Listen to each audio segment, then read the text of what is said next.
ابنك مش قليل الأدب، هو بس بيقلدك. مستغرب ليه إن ابنك بيشتم؟ خلّينا نتكلم بصراحة، هو ما اتعلمش ده لوحده، هو شاف وسمع وقلد. سمع ألفاظ في البيت هيكررها، شاف هزار فيه قلة احترام هيعتبره كده عادي، لقى ضحك على غلط خلاص بقى مقبول، والموبايل كمّل الباقي.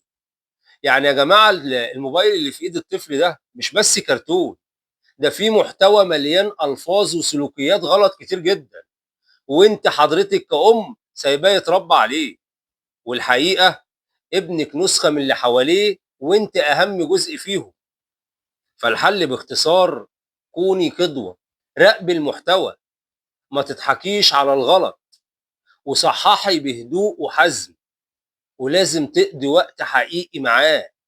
فالخلاصة قبل ما تقولي ابني اتغيّر، اسألي نفسِك الأول، هو كان معايا أكتر والّا مع الموبايل؟